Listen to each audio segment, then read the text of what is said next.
இந்த பஞ்சபூத தத்துவங்கள் அப்படிங்கிறது நிலம், நீர், நெருப்பு, காற்று, ஆகாயம் எங்கே இருக்குது அப்படின்னா, ஈசானிய பகுதி என்பது நீர் தத்துவம் உள்ள இடம். அதே மாதிரி தென்மேற்கு மூலைன்னு சொல்லுவாங்க பார்த்தீங்களா, கன்னி மூலைம்பாங்க, அது நிலத்தத்துவம் உள்ள இடம். அதே மாதிரி நெருப்பு தத்துவம்பாங்க, அதுதான் தென்கிழக்கு அப்படிங்கக்கூடிய அக்னி மூலை தான் நெருப்பு தத்துவம் உள்ள இடம். காற்று தத்துவம், அதாவது ஆகாயம்பாங்க, வாயு மூலைம்பாங்க, அதுதான் காற்று மூலை. அப்போ அந்த வாயு மூலைங்கிறது காற்று தத்துவம் உள்ள இடம்.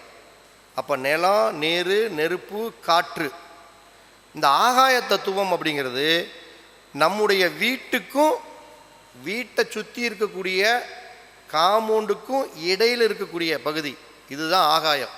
அதாவது ஆகாயம்னா இந்த பில்டிங்கை சுற்றி வர்றோம் பார்த்தீங்களா, இதுதான் ஆகாய தத்துவம். இந்த தத்துவங்கள் அடிப்படையில் நீங்கள் அந்த வீட்டில் இருக்கக்கூடிய காலகட்டங்களில் சில பரிகாரங்களை செய்து வாழ்க்கையில் நீங்கள் வெற்றி பெறலாம்.